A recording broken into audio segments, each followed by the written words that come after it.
Welcome everyone to Wednesday Night at the Lab. I'm Tom Zinnan. I work at the University of Wisconsin-Madison Biotechnology Center. Also work for the Division of Extension, Wisconsin 4-H. And on behalf of those folks and our other co-organizers, PBS Wisconsin, the Wisconsin Alumni Association, and the UW-Madison Science Alliance, thanks again for coming to Wednesday Night at the Lab. We do this every Wednesday night, 50 times a year. Tonight, it's my pleasure to introduce to you Edna Ledesma. She's a professor here in the Department of Planning and Landscape Architecture. She got her undergraduate degree in environmental design at Texas A&M University in College Station. And she got a master's degree in architecture and a master's degree in urban design at the University of Texas in Austin. She returned to Texas A&M to get her PhD in urban and regional science. Tonight, she's going to speak with us about designing for inclusion and equity in the city. Would you please join me in welcoming Edna Ledesma to Wednesday Night at the Lab? Thank you, Tom, for that introduction, and thank you to PBS Wisconsin for the invitation to be here and share a little bit about my work. Before I begin, I would like to start with a brief context on my positionality. I am the daughter of a contractor and a community organizer, and I like to say that my parents have had a significant influence on my career. Growing up around construction sites, I grew up wanting to be an architect. But as I matriculated through architecture school, I quickly realized that I cared a lot more about people than buildings. And so I've titled my talk today, Designing for Inclusion and Equity in the City. Over the next hour, I'll address how I define the inclusive and equitable city. I'll present work from collaborations both in Texas and in Wisconsin, and then I'll end with an overview of my research at the Kauffman Lab, which I direct here at the University of Wisconsin. The inclusive and equitable city gives people choice. I think we would all agree that the 21st century city is one that is facing significant challenges. Today, many Americans are living in cities that perpetuate isolation, limit accessibility, exacerbate environmental risks, are providing inadequate housing, and induce separation. Over time, planners and designers have come to understand that we can address these disparities by following four fundamental principles. The first principle, as you see on our slide, is that cities need to be safe and secure, and safety and security is fundamentally important at the street level. The second principle is that we need to build homes that are robust and affordable, with access to daylight and amenities. And the third, those particular amenities, so we're talking about parks, access to a grocery store, access to your work, access to transportation, those amenities need to be accessible. And lastly, in designing a smart city fabric, we need to be careful in how we locate particular housing or public amenities so that we are not exacerbating the challenges of the urban poor in thinking about exposure to environmental risks. And this is fundamentally important. Sustainability is flawed if we do not protect those that are most marginalized in our cities. So once we've addressed these fundamental principles, we can begin for our city fabric that is supportive of social infrastructure and thinking about places for children and the elderly in our cities, which are two of the most marginalized populations. Using, in this case, as we see on our slide, Hammarby Josted is a case study. We can see how this additional layer of urban fabric begins to unfold. So this particular site is a brownfield site. It's a redevelopment of a new community that is net positive, meaning that it collects water, heating, cooling, and waste systems all on site while also producing energy on site. And it does all this while introducing mixed income housing. It has a direct connection to the city center via public transit, and it connects social amenities of this particular development. So we're talking about the introduction of public schools, daycares, all within a relative walkable and accessible distance to this district. And so we cannot plan our cities without taking into consideration how these elements are all interconnected to increase access to choice. So we fundamentally are thinking about choice within our cities. And so the reality is, while many of these principles are in place and cities are densifying, are growing, the reality is a little more complicated. What we see today is that these principles are being used to redevelop our cities, but the outcome in many cases is generally problematic.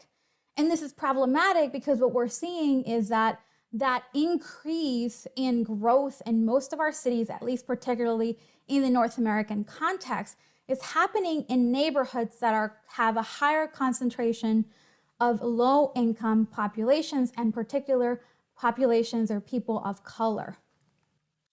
And we know that this particular growth, which has actually occurred primarily in this 21st century, after the year 2020, has really pushed people out into a suburban context, as the literature on suburbanization of poverty has demonstrated.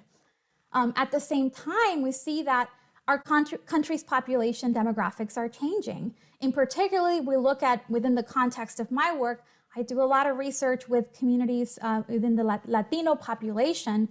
This particular population group, between the year 2000 and the year 2010, saw a significant growth in population of 43%, which was the largest of any population group in that decade. At the moment, there are approximately 56 million Latinos, which is approximately 17% of the population. That 17% is projected to grow to 29% by the year 2060. Within the planning field, there is a growing body of literature, which is relatively new, titled Latino Urbanism. And we really focus on connecting or understanding how particular political, socioeconomic changes in our cities are impacted by the growth of this population group. How does one particular group affect our built environment?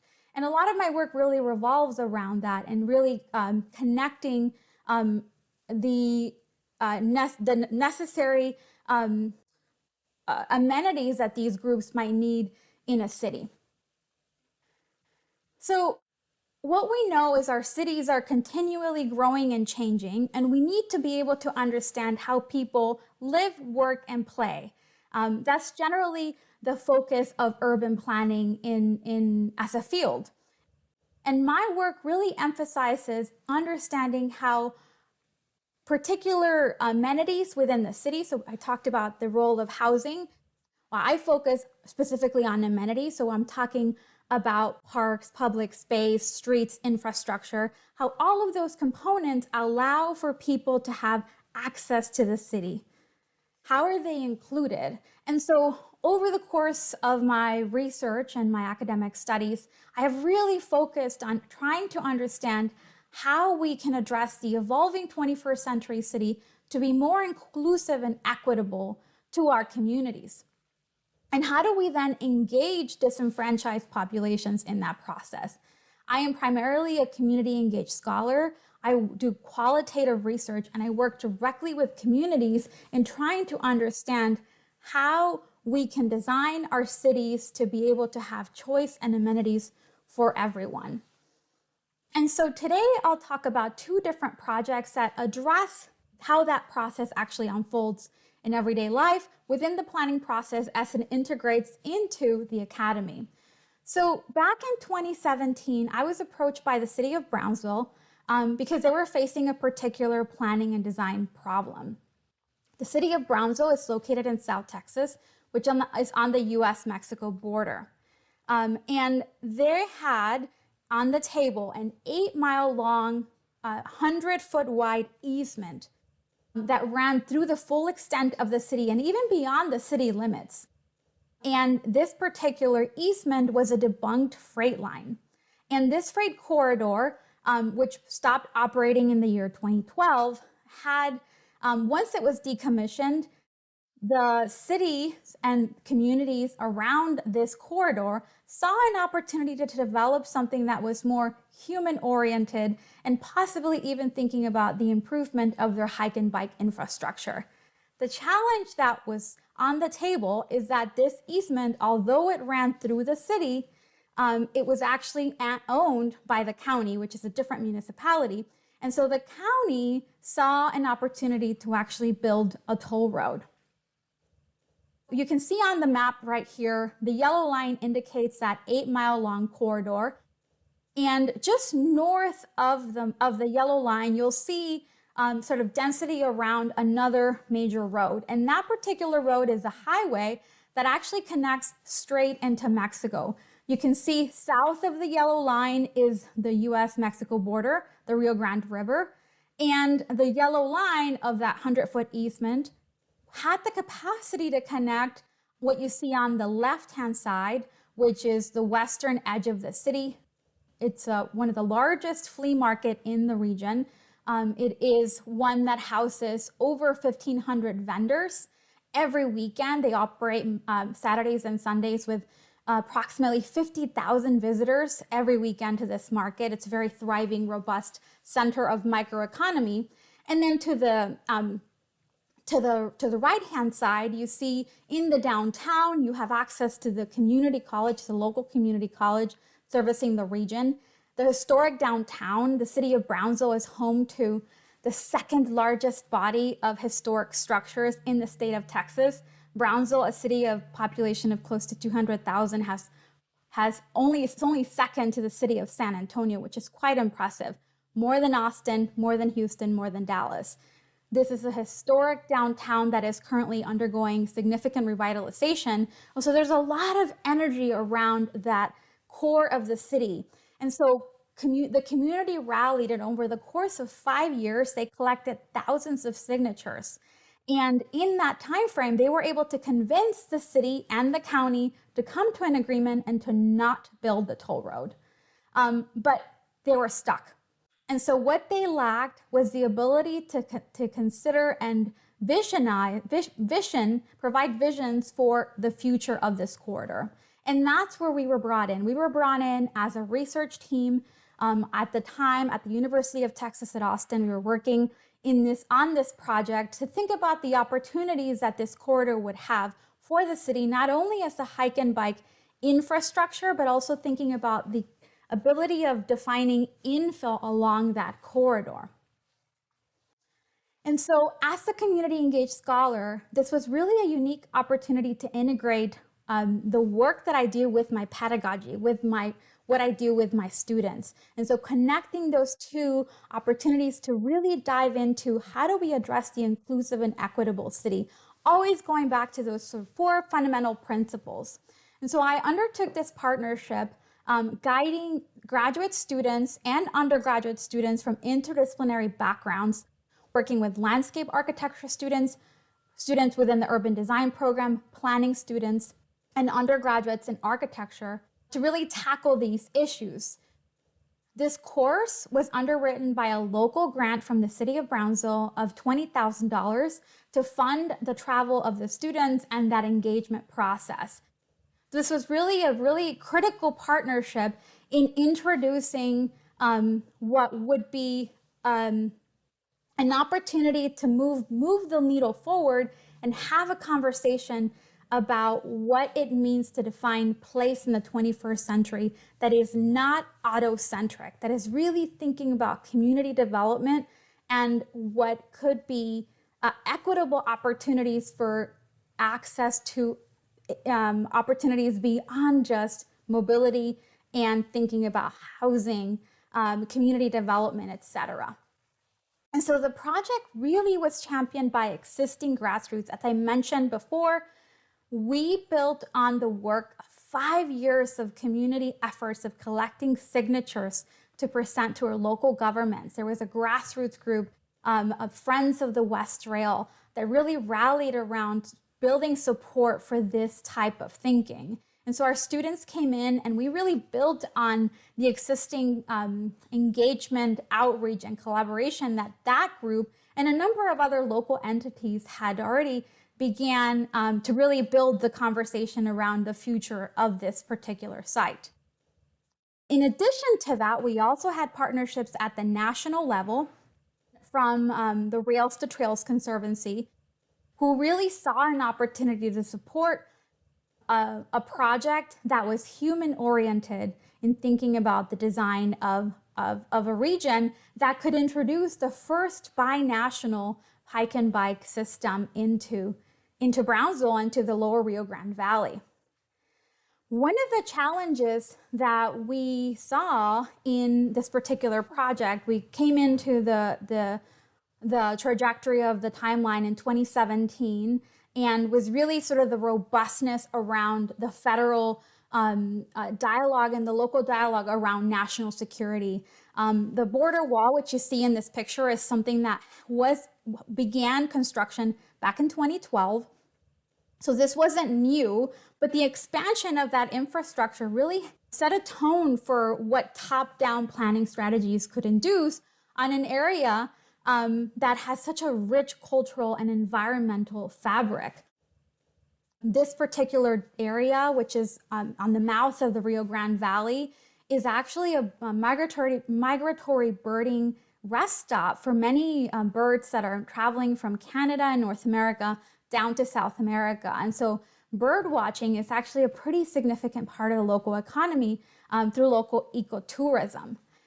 And what you have is, in addition to that, you have this robust grassroots effort happening on the ground with local nonprofits that are really defining a very different approach to the city. We have, you see on this picture, a series of community gardens. This is one that was actually located just off of where this hike and bike corridor was meant to be introduced in the city.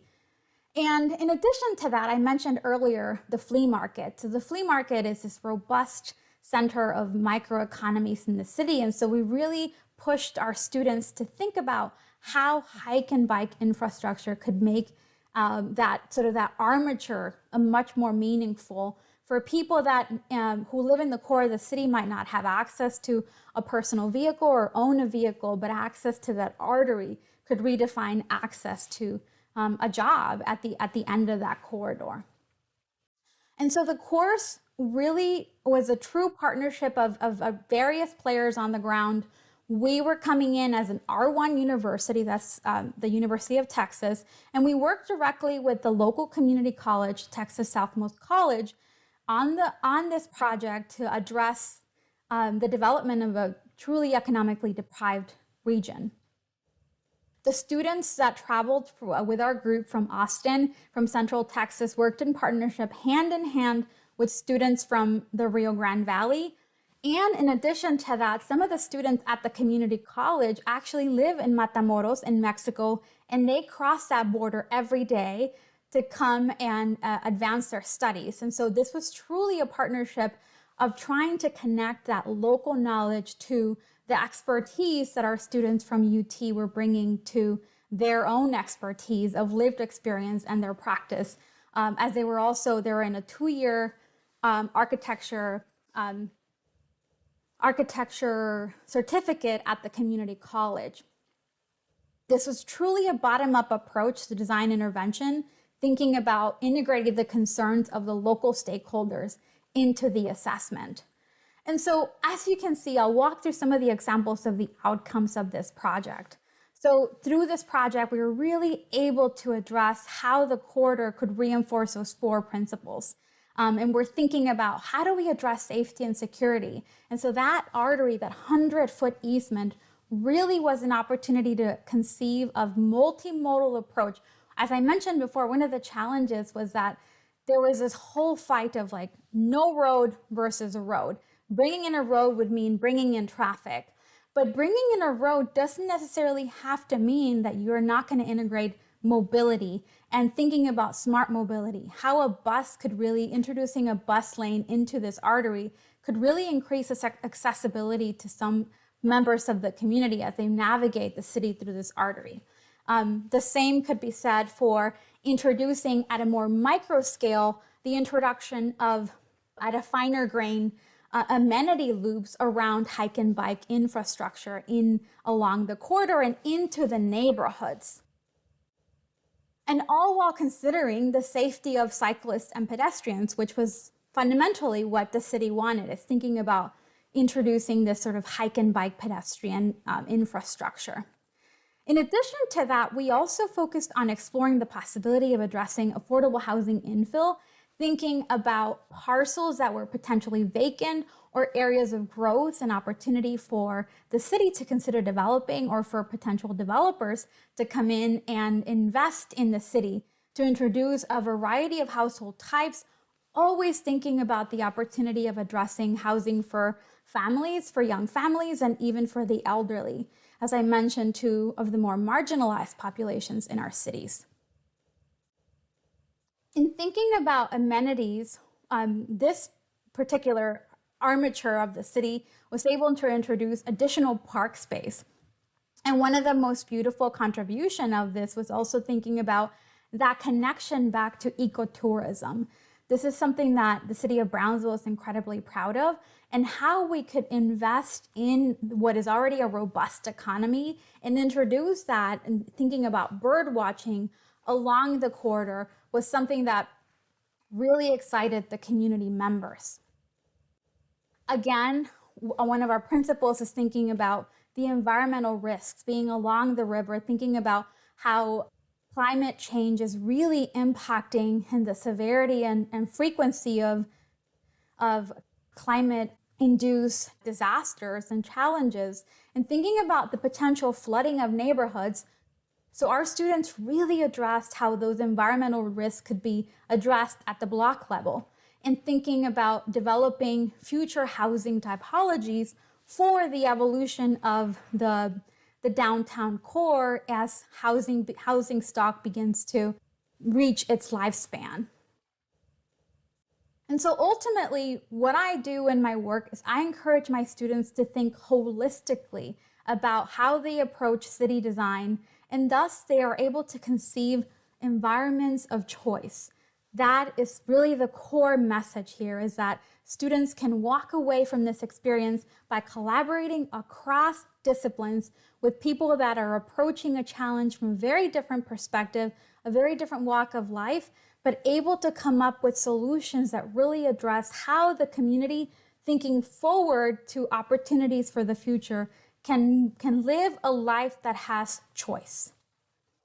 And so in turn, once you've addressed access to those choices, then you can begin to see how the social fabric of the city can unfold, and that rich cultural identity, that rich amenity that is the life of the city, can actually begin to flourish within the city fabric. So I'm happy to say that this project, which we presented to the public back in 2017, was received with a lot of excitement. After we presented, the National Rails to Trails Conservancy hired a project manager to actually push this project to the next level. It took a little bit of time, but eventually they were able to secure funding. And I'm really happy to say that this past fall of 2021, a few years, I guess that would be 4 years after we were first connected as partners in crime in this particular venture to think about the visioning of the West Rail corridor, the project broke ground, and the groundbreaking took place along the downtown with all the community partners present. And I'll say this is a picture of the group with the shovels demonstrating sort of the groundbreaking, and that really their hard work truly paid off. And I'll point out at the center of the picture is my mother, who was part of that work, that initial really championship of pushing to secure signatures to really fight that toll road, because the community was so invested in a future that was human oriented and a future that provided their community more opportunity. So I'm excited to see how this project will unfold as construction continues. So I'll move forward and talk now about a second project. We'll move from Texas and now into Wisconsin. And this is a project that began in the spring of 2020. I had an opportunity to partner with the Fondy Farmers Market and the City of Milwaukee's Department of City Development to study the Fond du Lac and North Planning area. This is a planning area that it will be the first planning area of the city that will receive an update to their comprehensive plan. And I had the opportunity to work with a variety of different stakeholders to bring in students from UW-Madison to partner in thinking about the visioning of this district in a way that would help address the update of that particular plan. And one of the great things about this particular project is that I had been at the university for a year, and this really was the first time in the history of a relatively newly merged Department of Landscape Architecture and Urban Planning, two areas of compatible research, compatible connections, but had existed as sort of separate departments. They were merged. And when I was brought in, I had the opportunity to actually teach a course for the first time where these students had the ability to actually work together on this project. For this particular project, some of the challenges were that at the core of this planning district, this is the planning district, I'll give an introduction of sort of the social context of the site, but at the core of this district was the farmers market, the Fondy Farmers Market. And so we really saw the market as an opportunity to help address economic mobility, access to healthy food, increased mobility in the city, and how that node of intervention can have wider implications for the development of the city and the downtown, which is just located approximately 2 miles from the core. In addition to that, one of the things that we did for this project, we began the partnership with the planning department and with our local partner of the Fondy Food Center, who runs and operates the farmers market, back in February of 2020. And we all know what occurred and what unfolded that particular year. And many of us did not understand how quickly our lives were going to change and what would be the implications of that in our everyday life. And in addition to that, and how we teach these kinds of very collaborative courses that are hands-on, applied, and connected directly to the community. And so we were concerned that that might have some challenges. Fortunately, I had attended a seminar produced by ESRI, which is a corporation that manages and oversees a geographic information system, which is a software that allows planners to map changes within the city. And they were actually piloting 2 new software called Urban and Hub. And there are these online platforms for collaboration, and they were seeking courses to test and pilot the software. And I decided that I felt those were appropriate opportunities to address intercollaboration. And it turned out that applying those in the context of a global pandemic ended up being a very important tool for success for the work that our students were able to do, much of it remotely. And so the way that we structure our workshops, which are, some of you might know these courses as studios, as I mentioned before. In other universities, they're called practicums. But really the purpose of this type of course is to introduce students to a real life challenge. You typically are working directly with a community partner, and that community partner has the ability to then tap into the knowledge that students are bringing directly fresh from the academy, and that local partner sometimes don't have the support for an expensive consultant to do the kind of visioning that is necessary for moving a plan forward. And so this was an important partnership for us because we were able to work with a nonprofit, but also work directly off of the work that they had already began. So none of these projects begin from scratch. What we do is we come in and we build those relationships to move them forward, but we are not coming up with the work. They are the ones that are telling us and guiding the direction of what the community actually needs. And so it's just to give you a little bit of context of where we were operating. So The Fond du Lac and North Planning area is located about 2 miles north of the downtown in the city of Milwaukee. And this particular area is historically underserved and underrepresented, primarily African American neighborhood that has faced significant challenges such as increased vacancy, low socioeconomic status, and the challenges of being located along a pretty highly trafficked road, Fond du Lac Avenue, which at the intersection of Fond du Lac and North Avenue is where we have the Fondy Farmers Market, which is a pretty robust, thriving farmers market that has actually one of the highest access to EBT in the state, and actually has a strong population of Hmong vendors and immigrant vendors. So it's a pretty champion of a market that is not what most people assume, or the stereotype of a farmer's market. It's actually a market that shows that there is wide and increasing range of diversity within its reach of its community. And so, like I mentioned, we were working directly off of the work that the city had already began. They began their community engagement efforts back in 2018. And so we, fortunately, while the studio and the workshops require that we do engagement directly with the community, because of the pandemic, we were not able to do so, but we were able to take that knowledge, their various focus groups and meetings and outreach that began back in 2018, and then build off of work that they continued by and allowing for socially distanced and safe meetings to happen at the market, because they could happen outdoors, they could happen in the summer. And so we came in building off of that work, and we based our propositions based on 3 fundamental policy recommendations that the community made and that the city recommended we used as our guiding posts for our work.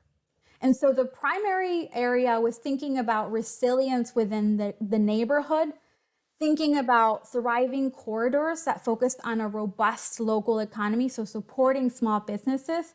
And lastly, thinking about how to develop and strengthen the neighborhood. As I mentioned, this was an area that suffered from significant vacancy. Being so close to the city center, it was threatened by potential redevelopment strategies that would exclude certain population groups from those access to that housing. So the current framework produced by the city had identified that particular nexus of Fond du Lac Avenue and North Avenue as an important anchor for us to concentrate the development strategy. And you can see here on this aerial, it's a bird's eye view of the region. What you see is that direct connection into the downtown. That's Fond du Lac Avenue. On the left-hand side, you see the market itself, and running perpendicular to that is North Avenue. And all that beautiful green space that you see is actually scar tissue or remnants of the urban renewal era of the 1960s. At that time, they came through, the federal government came through and actually plowed through a lot of this land because there was supposed to be a highway that was going to be built in this area. But the neighborhood had fought back. Many communities actually to the west of this area fought back. They didn't want the highway. And what happened is that you have all this now publicly owned land that sits vacant, appears to be beautiful parks, but it really is areas that have an opportunity for growth and have sat empty for many years.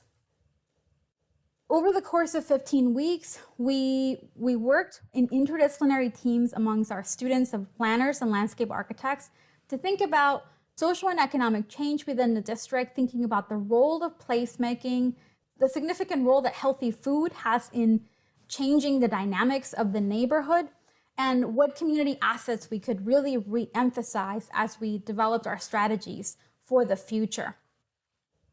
Some of the challenges that we saw in that particular time frame of doing this kind of community engaged work is that we really had to adapt how we gather data. We did visit Milwaukee, I'll talk about that in a second, but how we were able to collaborate over the course of 15 weeks. We met 3 or 4 times in person. A lot of this was happening virtually, but really building off of the tools. For example, as I mentioned earlier, that partnership with ESRI using Urban and Hub as tools that could allow us to generate ideas quickly, collaboratively, and all at the same time, all online, and then how we could then bring those ideas back to our community partners through virtual engagement using Hub and, as we all know, using Zoom for those platforms of communication.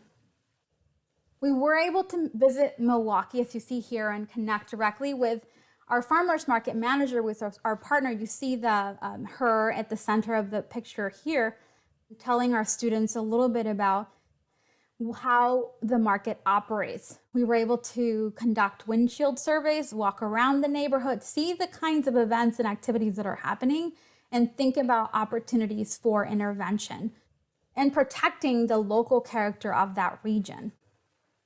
Here's just a few more pictures of us. In addition to being able to survey the site, it was important for us to be able to understand what is the identity of the city, of this sort of Rust Belt Midwestern city, and how that has implications at the local level in a community development project. And having access to external partnerships in addition to the partnerships on the ground is always helpful. In this particular instance, working with ESRI, having them come in and facilitate some of the collaboration among our students. They provided learning modules and a classroom experience for them to actually be able to adapt what they have already experienced in other courses, understanding how to map a place, but then integrating that into a very different but advanced setting that is the online platform of Urban. This was something that we took away as an opportunity to introduce in future projects. And at the end, it helped facilitate that sort of real live interaction between our students from very different backgrounds in planning and in landscape architecture. And I'll just walk you quickly through some of the examples of the work that our students did. This is what you're seeing here is actually what the ESRI interface looks like. This is one of the 5 proposals. The students generally were focused on thinking about housing infill opportunities. In addition to that, I'll point out that this group was really interested in connecting industry back and thinking about clean and modern industry. That big purple block that you see is a new industry hub that is flanked by local retail along North Avenue and then has a connection into the market. This other group that you see on this slide was really interested in developing a new eco off-the-grid neighborhood that densified and tried to address the increased vacancies that we had seen in the neighborhood experienced over time. And lastly, this project, what they were really interested in is introducing a mixed-use approach. The big pink purple block at the edge of the market is actually a hotel that the city already has in the pipeline that is going to be introduced. So what you don't see here is sort of that robust eco intervention, the landscape proposal that connected between their housing through the hotel and over into the market. So our proposals really centered around equity in the city and developing planning strategies that offer those local residents choice. So we thought about affordable housing options, thinking about amenities for social interaction, proximity to local shops, and then thinking about developing smart infrastructure. So here on this slide, you see a proposition of a very complex and unique bike hub and bike station where this had connections to local partnerships that are community run nonprofits for the biking community, thinking about how this particular bike hub might be accessible using your same bus card that you use for the city of Milwaukee, and thinking about how we make these connections more accessible to make these choices opportunities that can be accessible to everyone within the community. And one of the things that was really important, I think, moving forward in our classes, what we see is that we have to be thinking about how another pandemic might be right around the corner. And so what lessons we can take from the lived experience of COVID-19, the need to really address how access to public space is important to our health, to our mental health, and for addressing sort of public health crisis. And so how we could adapt our planning codes, our zoning and building ordinances to allow neighborhoods to adapt over time. And so the work of the workshop ultimately pushed students to question how we could redefine infrastructure, such as this particular state highway, to really increase porosity and increase access to the market for the growth of this particular neighborhood. So I joined the University of Wisconsin-Madison in the fall of 2019. And one of the reasons why I decided to come here, because I would have the opportunity to work directly with Dr. Alfonso Morales, who is the founder of the Kauffman Lab and is really a champion in the field of planning and the research of marketplaces. Being able to come here, work with him, and be able to become the director of the Kauffman Lab and push this research forward was something that I couldn't resist. This lab was founded in honor of Professor Emeritus Jerry Kauffman, who is really a champion in food system research in our field of urban planning. We work with students from across the university and focus on how do we make sure that the role of marketplaces is being supported by local, state, and federal policies. And we do this primarily through one of our key components, which is farm to facts. And so I like to describe farm to facts as a market census. Farm to facts really, its primary mission is to lend a voice to farmers markets across, we work in the US and in Canada, by working with markets to provide a data collection toolkit that allows them to analyze and visualize their impact. So one of the challenges that we see with farmers markets is that markets are generally operated in the nonprofit world. They're incredibly undersourced, understaffed, but they provide such an important asset to our community, not only as centers of microeconomic opportunity for starting a new business, also they're incredible support systems for social infrastructure. Everybody can think of a story of going to a market and an experience they had, and it comes back to why that made them feel really good. They were able to connect with someone from the community. You make relationships, you make connections. That's what the heart of a market is. But sometimes the impact that markets have is really hard to quantify. And so our mission within the Kauffman Lab and with Farm to Facts is to be able to empower market managers to be able to make decisions off of numbers that demonstrate that they are truly impactful, that they play a significant role as a small entities many times, but a significant impact back to the local economy and back to the role of the city. And I won't get into the history, but the program itself really is a product of a USDA grant. It's a research grant that came out of a collaboration with the Farmers Market Coalition, which is a national nonprofit that manages and oversees the support of markets across the US. And this was a partnership between the Kauffman Lab with Dr. Morales and at the time, the director of the Farmers Market Coalition. What they saw in collaborating directly with market managers is that there was a need to find a way to assess how markets are operating. And how could we do that in a way that was not overbearing to market managers that have already a lot on their plate? And so the program itself uses a citizen scientist approach, which means that the research is being led by the community on the ground. What we provide is the tools, we provide the interface, the platform for analyzing, analyzing, and evaluating that data. And so what managers are then able to do by collecting strategically at key points throughout their season, their market season, they're able to demonstrate back to whatever their local accountability or form of accountability might be. For many markets might have a local board, or they have to report back to the local municipality because they operate on public land in a public parking lot, and demonstrate that, say, over the last year, this is what we were able to achieve. And so we work with over 50 farmers market across the US. We work in two different ways. We are contracted under various USDA grants. So for example, we recently contracted with the State of Wisconsin Farmers Market Association to work with 35 markets in the state to collect data over the next 3 years to measure their performance. We also work directly one-on-one with markets on an individual contract basis. And so it doesn't matter the scale of the contract, we provide the same service and we make sure that our markets are able to demonstrate that their capacity and their ability to continue to thrive.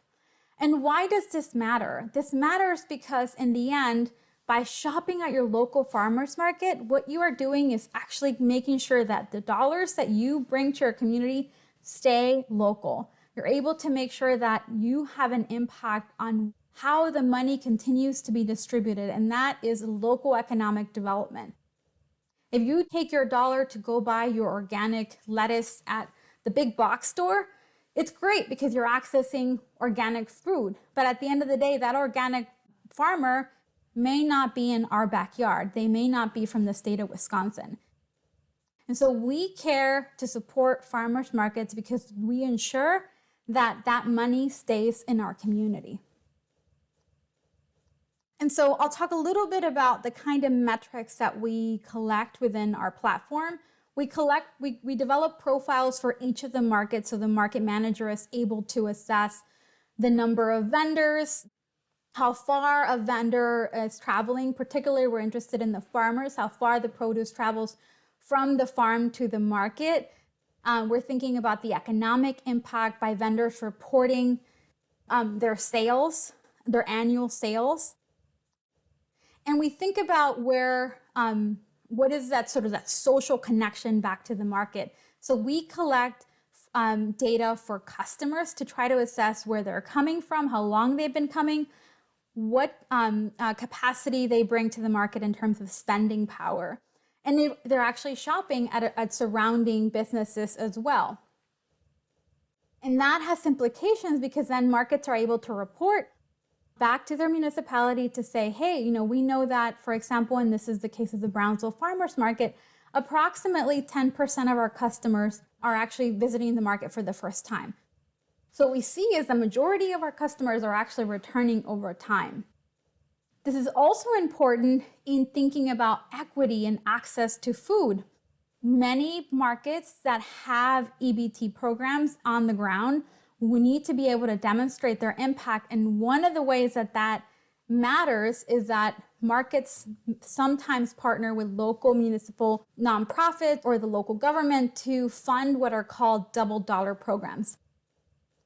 And so if they're able to demonstrate, look, we have X number of return customers that are using EBT, or we were able to double from, in this case, over $11,000 in one market season, that was doubled thanks to the market double dollars program. And so that has direct implications on the sustainability of the market over time. We saw this example also with a partnership with the Brown Deer Market here in Wisconsin. In the year 2018, we partnered with them to measure that same type of information around access to EBT and increasing access to food to marginalized populations. And by introducing a community access coordinator and a marketing strategy that influenced that growth of access to EBT at the market. So year one, there were approximately $500 spent in EBT. By the second year, that number had grown by over 750% to over $4,300 of EBT, all within 1 year, all because of the introduction of that marketing strategy approach. And we were able to quantify that. And so lastly, I want to talk about one of the new up and coming programs that we're able to offer within Farm to Facts. We're really excited about the ecosystem services metric. And this is an important component because what we see in many of our partnerships with farmers markets is that the farmers that are coming to our markets are not the big mega farmers. They are the farmers that are running and operating diverse, unique, and many times small scale operations. And so beyond just having a market operation or a farm operation that says, hey, I sell organically certified products, we also want them to be able to say, we're doing this, plus we're doing all these other wonderful things that are important to the environment. And so working directly with farmers across the US, we have released this tool, which is a set of tools within Farm to Facts that begins to understand the diversity of how we grow our products at our local farmers markets. That if you look at the slide, what we're used to seeing in the sort of mega farms is the image in the center. One crop over a pretty large area of a farming operation versus what you see on the left and on the right are more diverse operations that are looking at a variety of products and a variety of farming practices. With the ecosystem services tool, what we're able to do is measure and rate the operation of a farmer, providing opportunities for growth and improvement by documenting their practices could be modified over time. And so we look at the soil health, the type of livestock, how products travel to the market if you're using alternative energy sources, how all of the combination of these 6 different variables have implications on your impact on the environment.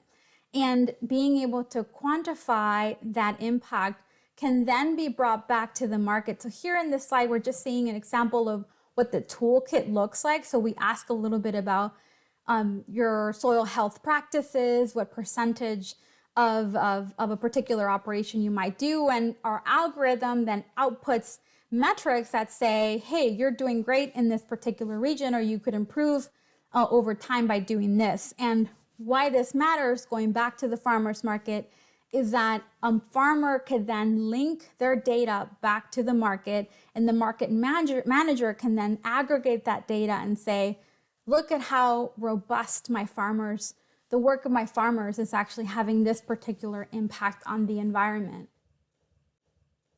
This is important because, like I said, the role of the farmers market manager is really to think about the sustainability of a practice that is very challenging for communities because it takes a lot of heart, it takes a lot of energy to do that. Farmers markets generally operate on the weekend, and they really are the heart of the community. And what we have seen over the last couple of years throughout the COVID-19 pandemic is that markets play a significant role as social anchors for our community. And we want to demonstrate that not only are they providing that kind of opportunity and catalyst for community and placemaking, but they also have a direct impact on our environment, and they have a direct impact on our economy. And I want to wrap up by mentioning that none of these projects that I've mentioned would be off the ground had it not been for the significant partnerships that people have offered and trusted in our work at the university. And we do this because we cannot do anything on our own. Partnerships are critical, and they are at the core of what we do within planning practice. I'm really grateful that at the university, I've had the opportunity to collaborate with nonprofits, with municipalities, with other institutions that are working collaborative to bring these kinds of opportunities forwards for our communities, these visioning strategies that planning is really at the core of, that allow for us to think about how to expand choice for our community members. And so I hope that you're able to stay in touch. You can see on this slide, I've got my email address, my Twitter address, our website for Farm to Facts. I'd love to hear from you. And as you move forward and reflect on what you learned today, I hope that you're able to think of how planning really impacts our everyday life. If you live in a town or you live in a major metropolitan area, planning plays a significant role in thinking about the future of our cities, the challenges that our environmental challenges are inducing in our communities, and how every day we have the opportunity to conceive of environments of choice that allow us to envision a better future for all of us. So thank you for tuning in, and take care.